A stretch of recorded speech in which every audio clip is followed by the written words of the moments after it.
Esto es Escena Internacional, podcast producido por Comité.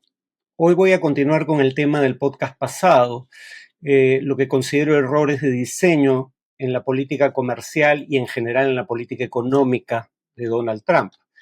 Pero hoy me voy a centrar en lo que considero su error fundamental y es el grado de incertidumbre que genera en los agentes económicos, que no pueden formarse expectativas razonadas precisamente por la incertidumbre y entonces tienden a asumir lo peor. Pensemos en el último de estos ejemplos, ¿no? Dice que el presidente de la Reserva Federal, Jerome Powell, a quien él nombró para el cargo o nominó para el cargo, porque tiene que ser ratificado por el Senado durante su primer gobierno, es un gran perdedor y que debería bajar las tasas de interés a la brevedad posible para ayudar al nivel de actividad económica cuando la economía empieza a dar muestras de debilidad producto de sus políticas. No estaba bajo riesgo de recesión significativo antes de que él llegara al gobierno.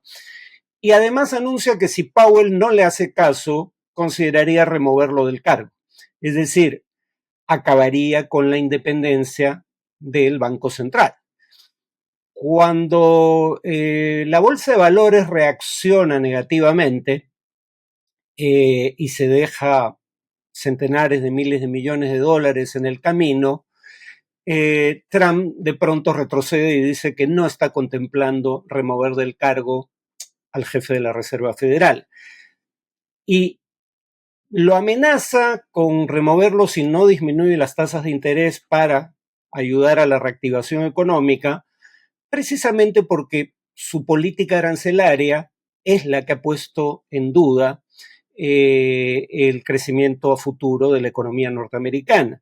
Anuncia que para el 9 de abril entrarían en vigor aranceles universales de no menos de 10% por país, hasta un 145% en el caso de China, con una gradación de tasas arancelarias por país, no por bien, no por sector industrial, a los países que están en el medio, solo para, cuando debían entrar en vigor, anunciar que se cancela la política de, salvo en el caso de China, que se mantiene el arancel de 145%, se cancelan los aranceles intermedios entre 10 y 145% y que todos los países van a tener un arancel de 10%.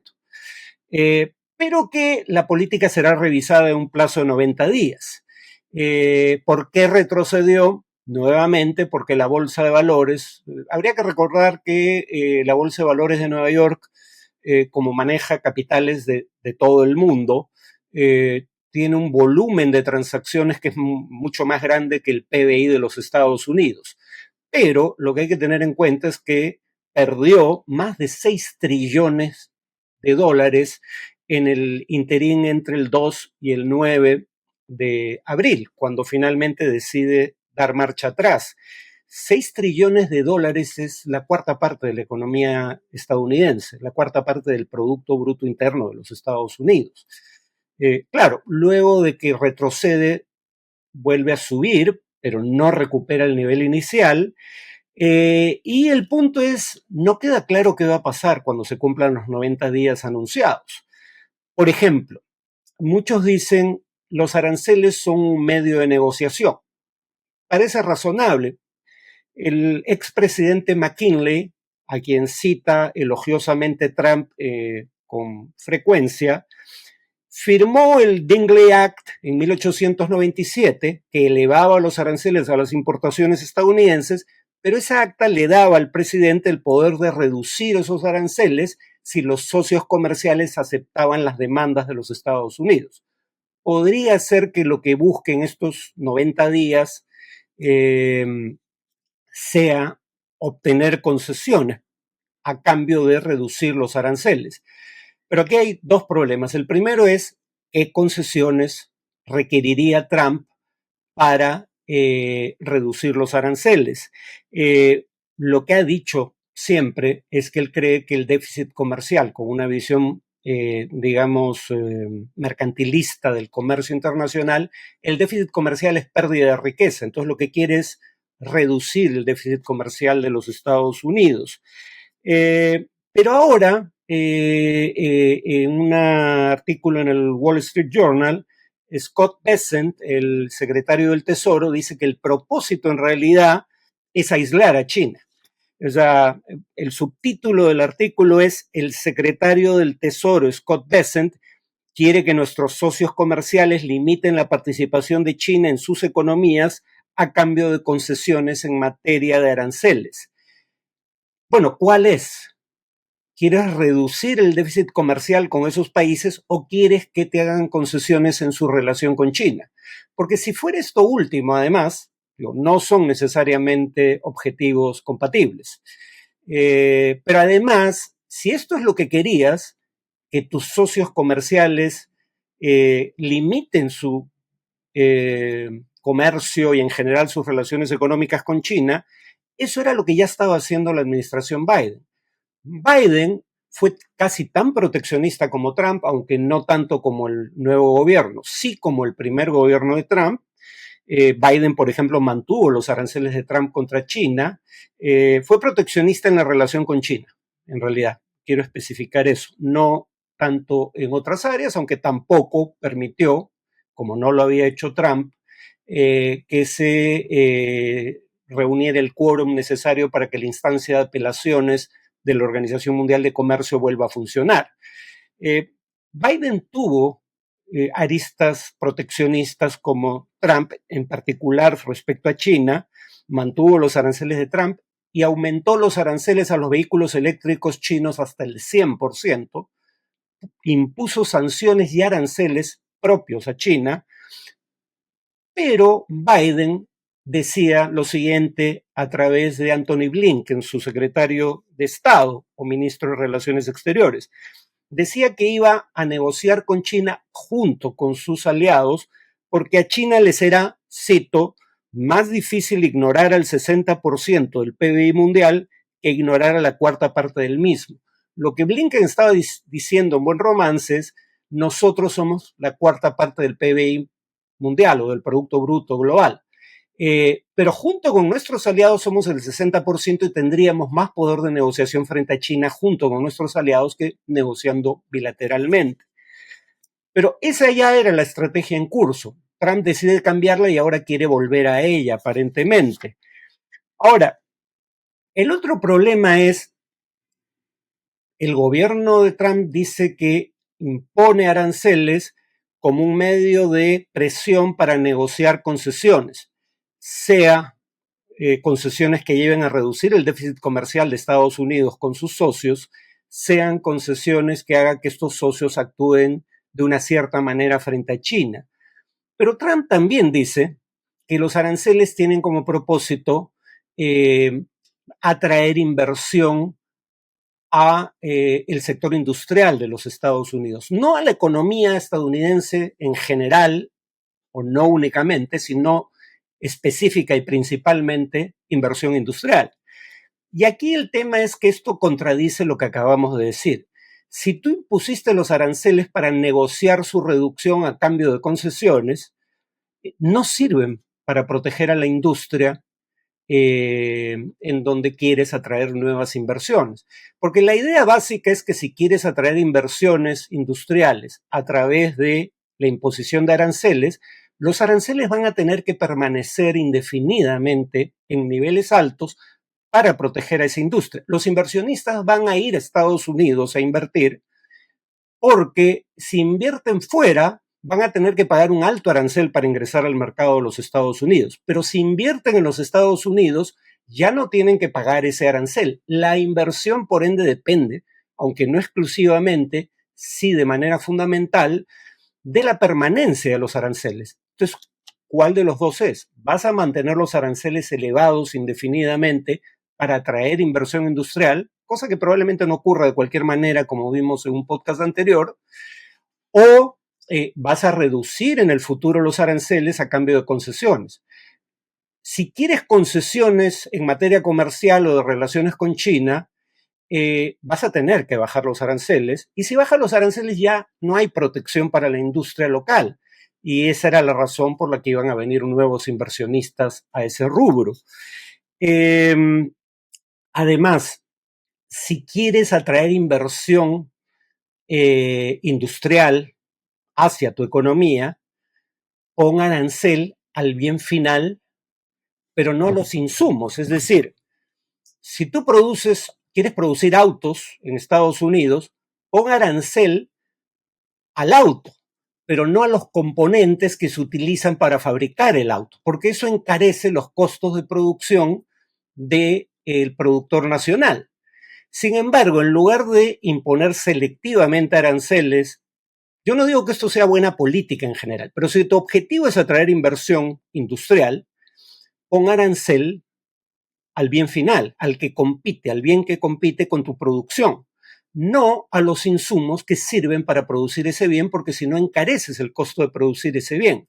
Y aquí el tema es que Estados Unidos ha impuesto aranceles planos por país, no por actividad económica o por bien en cuestión, por país. Entonces le has impuesto aranceles por igual al bien final como a los insumos que tu industria utiliza para producir el bien final. Nuevamente, esto no tiene sentido. Tienes que renunciar a alguno de estos objetivos. No puedes usar los aranceles como medio de negociación bajo la promesa de que los reducirías a cambio de concesiones si quieres usarlos para proteger a largo plazo la actividad industrial en tu país. Y además está la incertidumbre en torno a la conducta futura de Donald Trump. En los casos de Canadá y México, Trump está imponiendo aranceles que violan los acuerdos comerciales suscritos a nivel de Norteamérica. De hecho, acuerdo comercial que el propio Trump renegoció. Cuando Trump llega al gobierno por primera vez estaba vigente el Tratado de Libre Comercio de América del Norte. Él lo renegocia, entre otras cosas, para elevar la proporción de insumos regionales que debe tener un bien para calificar como un bien producido en la región. Y el nuevo acuerdo incluso tiene otro nombre, es el TEMEC, ¿no? De tratado, si mal no recuerdo, y MEC de México, Estados Unidos y Canadá. Y el tema es el siguiente. No estabas de acuerdo con el TLCAN, Tratado de Libre Comercio de América del Norte, lo renegociaste para crear un nuevo tratado, el TEMEC, y ahora impones aranceles punitivos a Canadá y México que viola ese tratado que tú mismo renegociaste. Entonces, si firmas algún acuerdo con Trump, ¿por qué creer que ahora sí lo va a cumplir si no ha cumplido con los acuerdos previos? O sea, estas son las fuentes de incertidumbre que van a lastrar la economía estadounidense hasta que no haya certeza sobre qué va a ocurrir a futuro. ¿Qué sentido tiene, por ejemplo, también, ya que estamos hablando de estos temas, imponer un arancel de 10% a Singapur? Primero, Singapur no pone arancel a los productos norteamericanos, si mal no recuerdo, entran libre de arancel a Estados Unidos, a Singapur, los productos estadounidenses entran libres de arancel a Singapur, y sin embargo le impones el mismo arancel punitivo de 10% que le impones a Vietnam, al cual habías impuesto uno de 48% porque presuntamente era más proteccionista o actuaba contra tus intereses. Pero además, en el caso de Singapur, Estados Unidos no tiene déficit comercial en el comercio de bienes. No hay ninguna lógica en lo que está haciendo Trump, honestamente. Terminaría diciendo que cuando se dice que la política arancelaria de Trump va a elevar la inflación en los Estados Unidos, algunos se remiten a la definición de inflación que dice a la letra lo siguiente: la inflación es el aumento generalizado y sostenido de los precios de los bienes y servicios en una economía. Los aranceles no elevarían la inflación definido así, porque el aumento de precios debe ser generalizado y sostenido, porque este sería lo que llaman algunos one-off, ¿no? O sea, suben una vez los precios por el arancel y ahí se detiene el alza. Eso sería cierto si los aranceles fueran la única fuente de elevación de precios en la actual economía estadounidense. Los aranceles efectivamente suponen una elevación única de precios, no continúan subiendo sostenidamente en el tiempo, pero hay otros factores que sí contribuyen a que la inflación se sostenga en el tiempo. La pérdida de poder adquisitivo del dólar. O sea, el dólar desde febrero, su punto máximo este año, ha perdido o ha caído 9% en su cotización, medido o contrastado con una canasta de monedas. Y en la medida en que se deprecia el dólar, se encarecen las importaciones. Esa es otra fuente de inflación. Si se sigue depreciando el dólar, se seguirán encareciendo las importaciones de bienes finales y de insumos. Han estado cayendo los bonos del Tesoro. Esa es la deuda pública estadounidense. Cuando cae la cotización del bono, los bonos del Tesoro, digamos, eran atractivos como inversión porque eran una inversión segura. Si cae su cotización, los agentes económicos están estimando que ya no es una inversión tan segura como antes. Si ya no puedes vender tu bono a un buen precio, porque ya no es considerado tan seguro, la forma de seguir vendiéndolo es ofrecer mayores rendimientos. Y aquí estamos hablando de rendimientos de bonos del Tesoro, es decir, de deuda pública. Mientras mayor sea el rendimiento, mayor será la deuda pública en el futuro. Porque claro, la deuda actual fue contraída en otras condiciones, pero la deuda que se contraiga a partir de ahora será con los nuevos rendimientos, es decir, será deuda más cara. Y dependiendo de cómo se financie esa deuda, podría tener efectos inflacionarios. Ya hay una deuda muy alta como proporción de la economía. Eso es una de las cosas que genera dudas, además de las políticas de Trump. Estamos hablando de 123% del PBI explicado por la deuda pública. Mejor dicho, la deuda pública equivale a un 123% del PBI y si tienen que subir los rendimientos de los bonos del Tesoro para poder seguir endeudándose, obviamente esa deuda va a crecer significativamente a futuro como proporción de la economía. Y por último, lo que ya dijimos sobre Powell, el jefe o presidente de la Reserva Federal, el Banco Central de los Estados Unidos. Si Powell baja las tasas de interés bajo presión política o es removido del cargo para poner a alguien que sí lo haga en su reemplazo, si se bajan las tasas de interés en un contexto inflacionario, eso va a alimentar la inflación. Entonces, no es el caso que la inflación sea solo de corto plazo, ¿no? O mejor dicho, que el alza de precios sea de corto plazo y no se convierta en inflación porque no es un alza sostenida en el tiempo. Bueno, eso es todo por hoy. Nos vemos en el siguiente podcast.